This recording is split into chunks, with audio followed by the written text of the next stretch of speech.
What if the very thing we've been taught to cherish most is actually a cage dressed in velvet?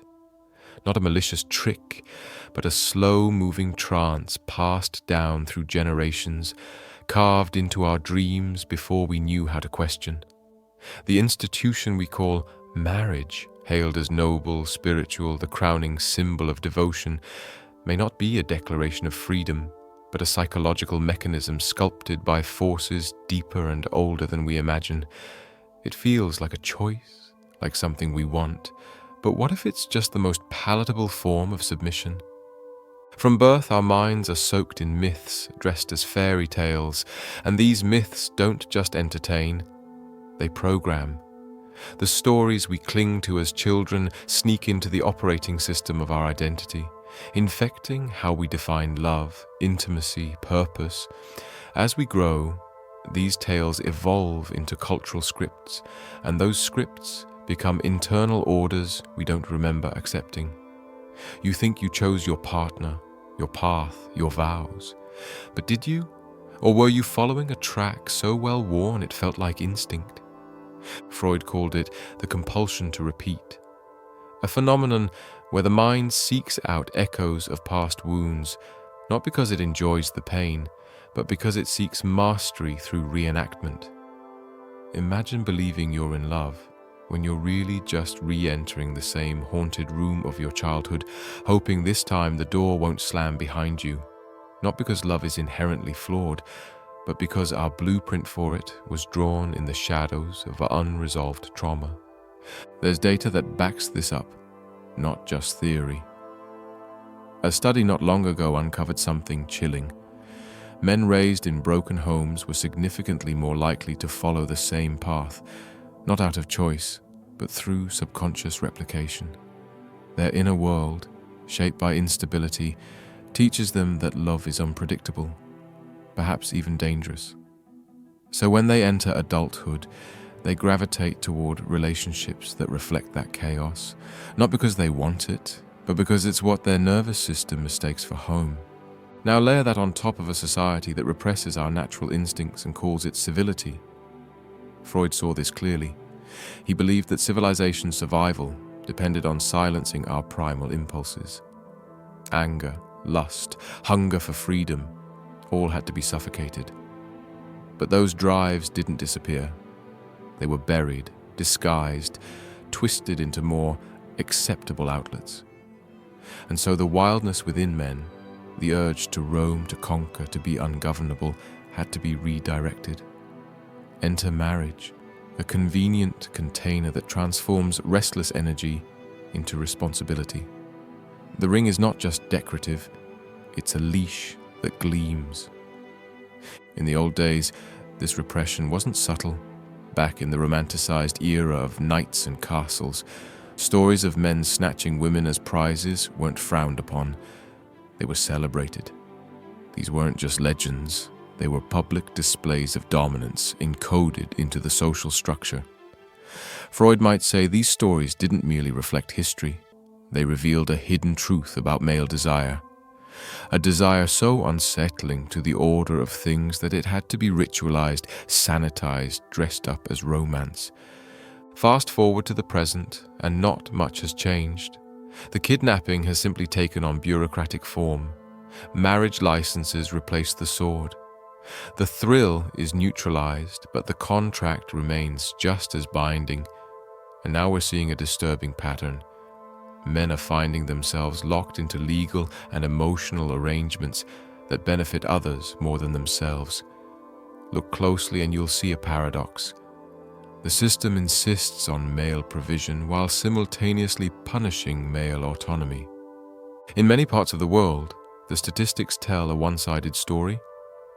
The majority of divorces are initiated by women, and the economic aftermath tends to strip men of large portions of what they've built.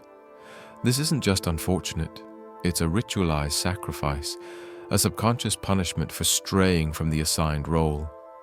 Freud might have framed it as sublimated aggression, a civilized society's way of emasculating the unruly, of punishing freedom masked as legal fairness. But why do so many still walk into this willingly? That's the more harrowing question, because marriage isn't just a legal bond. It's a spell, cast slowly over a lifetime. From boyhood, males are taught that to succeed, to matter, to be worthy, they must one day become a husband, a provider, a stabilizer. Questioning this path invites ridicule, suspicion, even moral condemnation. You're called immature, afraid of commitment, unworthy of trust. But what if it's not commitment you fear, but erasure? It's not about fear of love. It's about the terror of vanishing inside someone else's fantasy.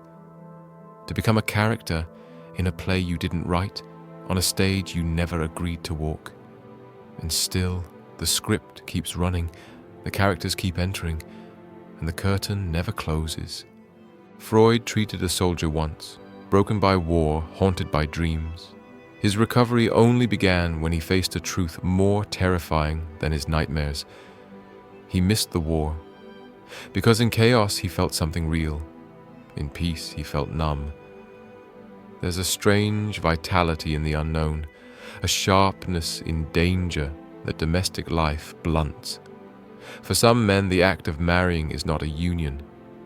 It's a funeral for the parts of them that once felt alive. This isn't about glorifying recklessness. It's about confronting the patterns that pull us toward what harms us. Freud warned us, we don't fall in love, we fall into reenactments. The person you're fixated on might not even exist, not as you see them. What if the woman you can't forget is nothing more than a projection, a mirror held up by your unconscious mind, reflecting back the ache of unresolved childhood pain? That irresistible connection, that firestorm of attraction, it's not discovery, it's hypnosis. Freud's theory of transference describes exactly this. We imprint old emotions onto new figures. You don't love her. You love the ghost she unknowingly impersonates. And that ghost often resembles the person who first failed to love you well. The harsh reality is this. Our romantic compulsions are often shaped by the unmet needs of our earliest years. A distant parent, a chaotic home, a lack of affection, all of it writes a script inside us. And later in life, when we meet someone who reminds us of that old wound, the subconscious lights up. This time it says, we'll get it right. This time will be enough to earn love. But that's not healing, that's entrapment. Studies confirm this tragic loop. Individuals with emotionally absent parents often pursue partners who mimic that absence. They chase coldness. They confuse neglect with passion. Why? Because the brain confuses the familiar with the meaningful. Freud's idea of screen memories, a defense mechanism where false recollections cover real pain, explains why the fantasy partner always feels so intense. You're not falling for a person. You're falling for an internal reconstruction. Consider a man who marries a woman he describes as mesmerizing, mysterious, intoxicating. He believes she's one of a kind. But 2 years later, he's drowning. Not because she changed, but because the veil lifted. The mystery wasn't hers, it was his. He wasn't in love with her. He was in love with what she represented. A dream, a puzzle, an illusion that whispered salvation. When that illusion disintegrates, he isn't left with a partner. He's left with his own unmet longing staring back at him. This is not uncommon. Studies show that couples who idealize each other in the early stages of a relationship have a significantly higher rate of eventual separation, because what we project can't hold up to the weight of actual human flaws. And when reality invades the dream, it feels like betrayal. But the betrayal was internal all along, a betrayal of truth for the comfort of fantasy. Freud once wrote that every love story is, in some form, a repetition of our earliest emotional entanglements. The so-called Oedipal drama wasn't merely about forbidden longing. It was about dependence, control, vulnerability. These forces don't vanish as we age. They go underground. They become the unseen directors of our adult relationships. Look at a man raised by a mother whose love swung between suffocating affection and cold withdrawal. That man often ends up chasing women who replicate that pendulum. He believes it's chemistry, it's not.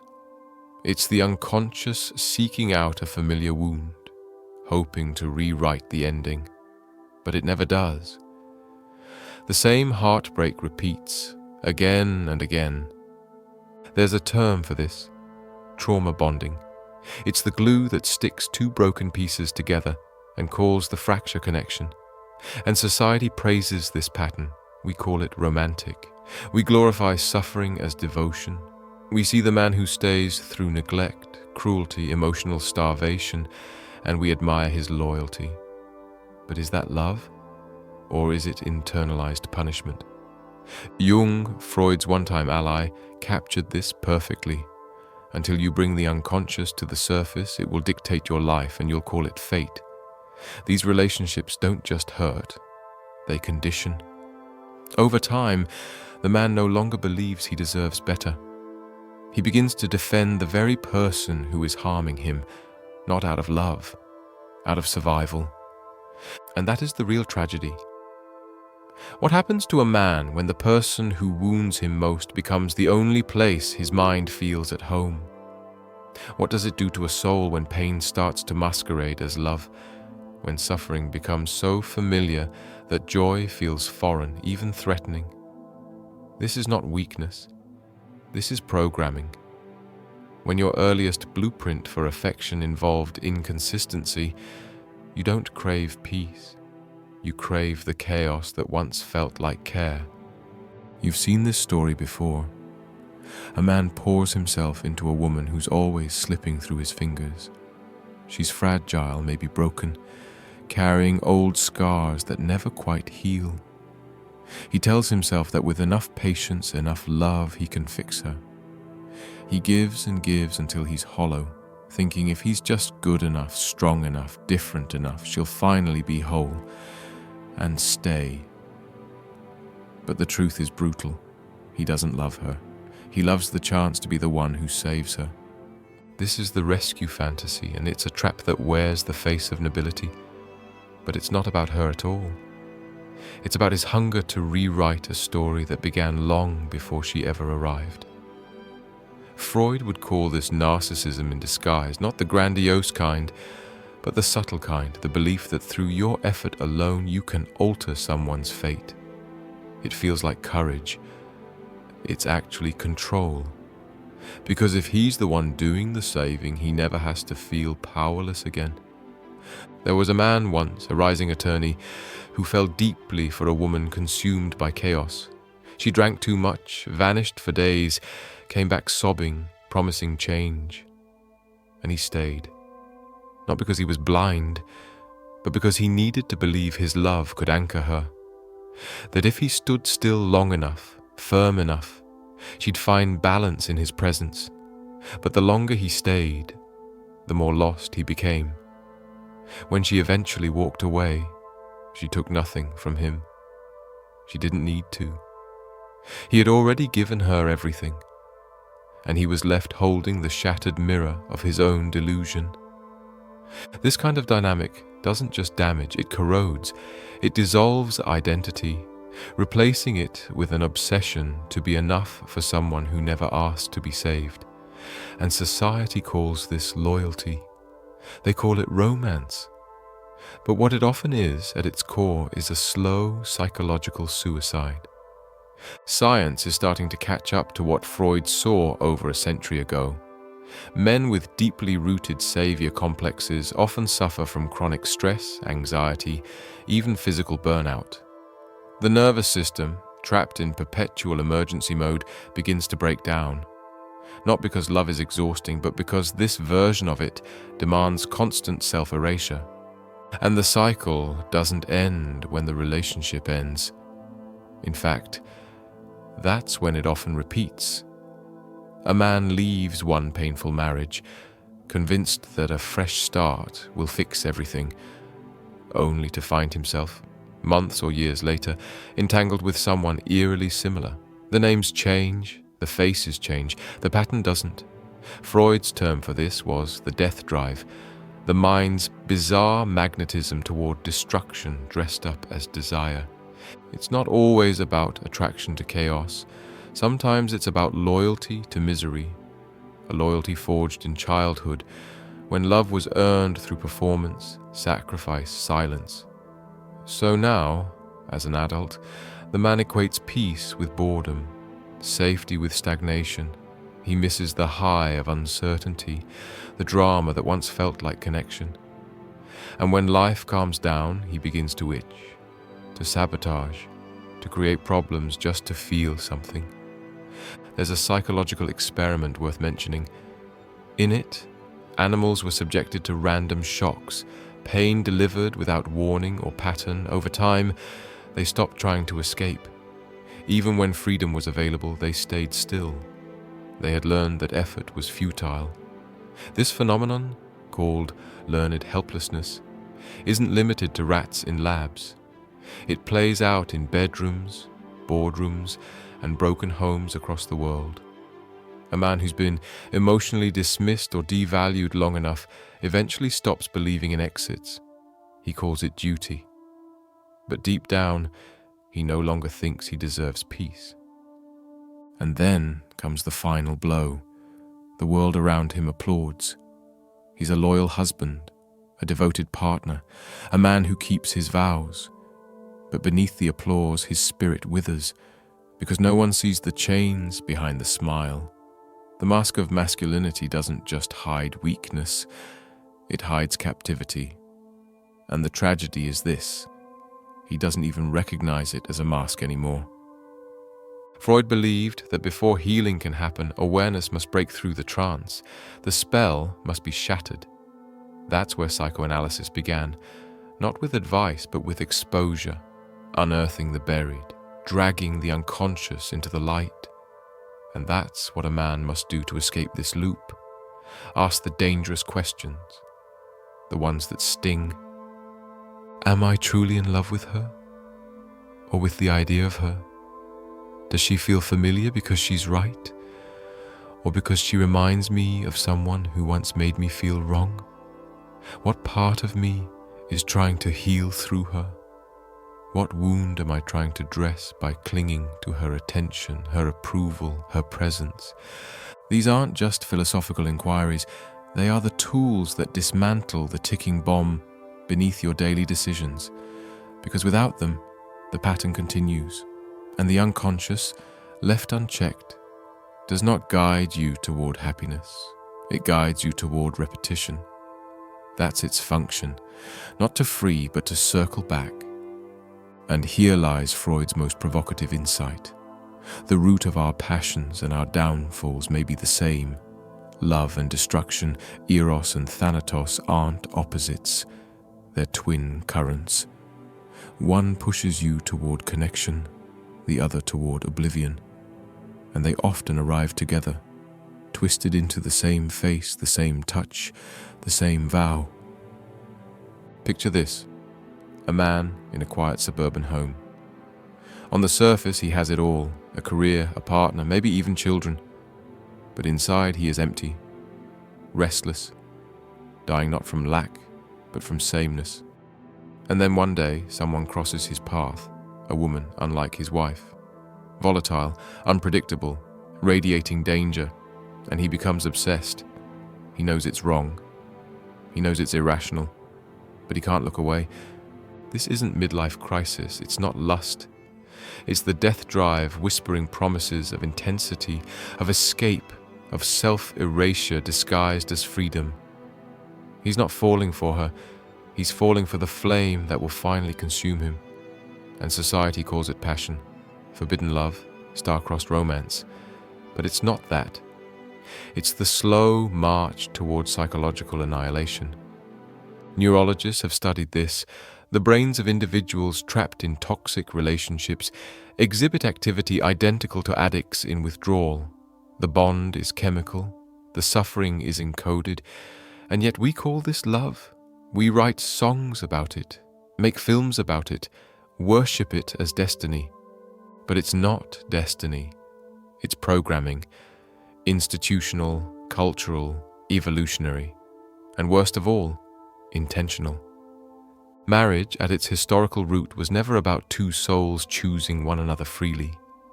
It was a system, a tool, a way to control property, lineage, power. And for men especially, it became a harness, a yoke draped in lace, a psychological operation masquerading as intimacy. In ancient times, warriors were told to avoid marriage until they had conquered themselves and their enemies, not for moral reasons, but because marriage softens a man's edge. The wildness that once made him dangerous now gets funneled into obligation. He must trade the sword for the shovel, the roar for the lullaby, the battlefield for the dining room. As empires rose and fell, one pattern remained. The unattached man was always a threat, because a man with no anchor is a man who can't be manipulated, and so the system learned to offer him something he couldn't resist. Belonging, a place, a purpose, a role. All he had to do was surrender everything in return. The Industrial Revolution poured fuel on this. Suddenly men were no longer fighting wars, they were clocking in.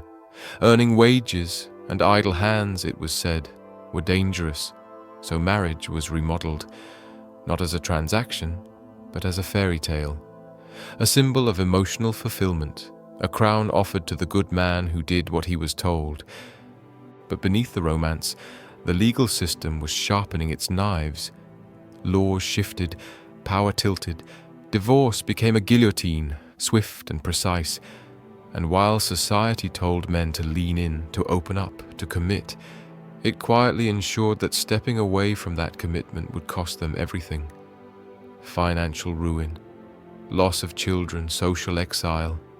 And yet men keep signing, keep proposing, keep walking down aisles, not because they're blind, because they've been hypnotized, conditioned from childhood by every movie, every advertisement, every school dance to believe that love is the finish line, that without it they are unfinished, incomplete. It's not just cultural, it's structural. It's psychological architecture built with centuries of blueprints. But here's the hope buried beneath all the rubble. Once you see the structure, you can begin to dismantle it. Once you name the trap, you can find the door. This isn't about rejecting love. It's about rejecting the idea that love must mean loss, that intimacy requires self-sacrifice, that being good means disappearing. You can reclaim the script. You can rewire the pattern, not by running away, but by standing still and looking the truth in the eye. There is a system, a quiet, invisible empire that governs how you live, what you give, and who you're told to become. And it doesn't use threats or violence to maintain control. It uses symbols, rings, vows, traditions. It convinces you that surrendering your wildness is noble, that binding your instincts is maturity, that extinguishing your fire is love. But marriage, as it stands today, wasn't born out of romance. It was engineered out of necessity, designed to bend men into shape, to curb volatility, to convert rebellion into routine. This wasn't a conspiracy. It was survival. Civilizations needed stability, and what better way to tame a man than to anchor him to something sacred? Freud understood this on a primal level. He believed that society's greatest tool was not punishment, but redirection. That the male drive, restless, chaotic, untamed, had to be rerouted. Marriage became that redirection. Not just a structure, but a sacrifice disguised as celebration. You weren't entering partnership, you were entering submission, sanctioned and applauded. History makes this clear.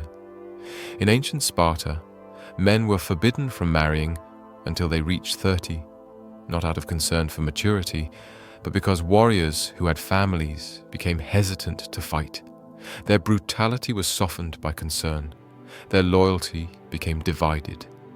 They hesitated at the edge of the blade, and hesitation kills empires. The fall of Rome wasn't sudden. It was a slow decay, As Roman men shifted from conquest to domesticity, their edge dulled.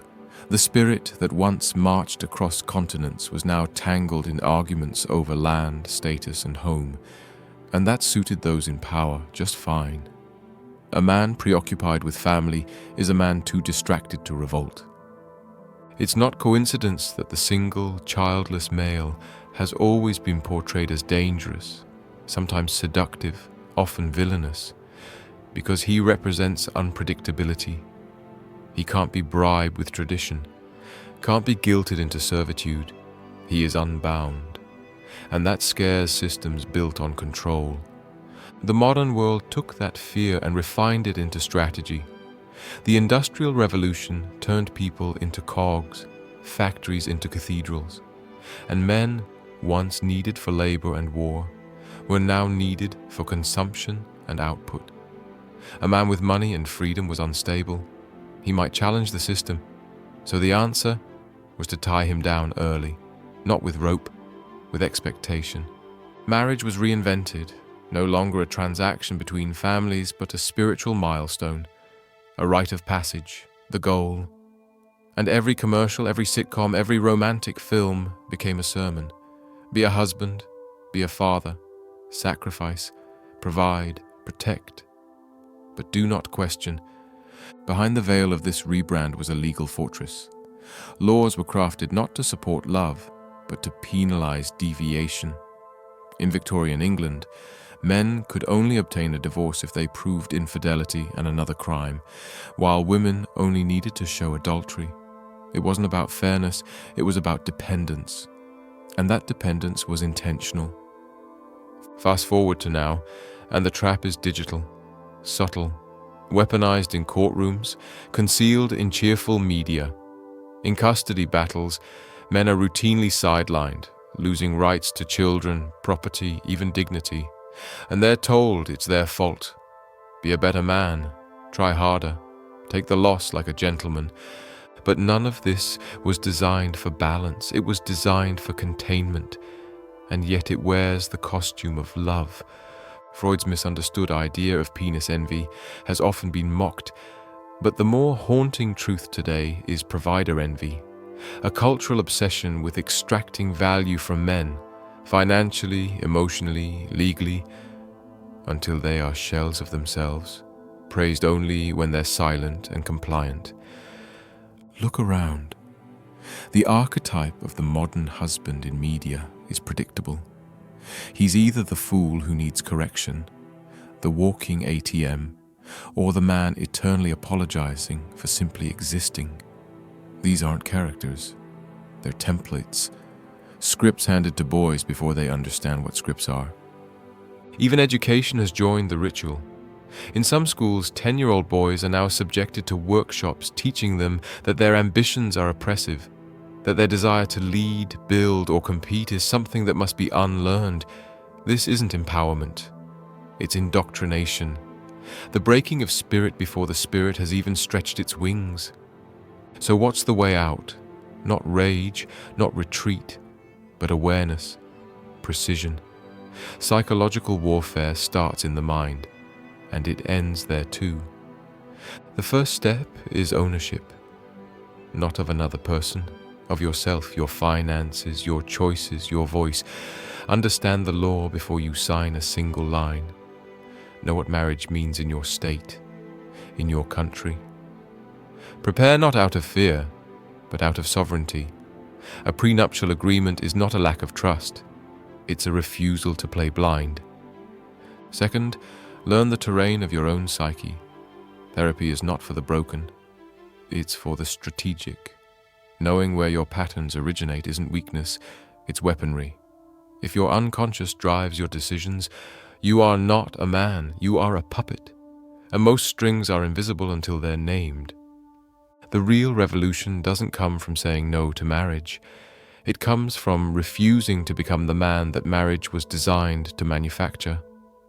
If you marry, do so awake, not for tradition, not for status, not to check a box. Do it with full knowledge of what it asks, and with boundaries that do not blur. The Greeks had different names for love, because they understood its complexity: eros, raw desire; philia, deep friendship; agape, unconditional devotion. But none of these required signing away your agency. None required a court, a contract, or a lifelong gamble with your freedom. Freud never claimed we could escape our instincts. What he warned against was allowing others to manipulate them against us. Civilization thrives on repression, but you do not have to. And now you see it, the machine behind the curtain, the gears that grind beneath every romantic gesture, the structure that promises belonging but demands obedience. The war for your soul was never fought with swords. It was fought with fairy tales, with rings, with the quiet acceptance of roles you never agreed to. But now the lights are on. The spell is broken, and the script, well, that's yours to rewrite.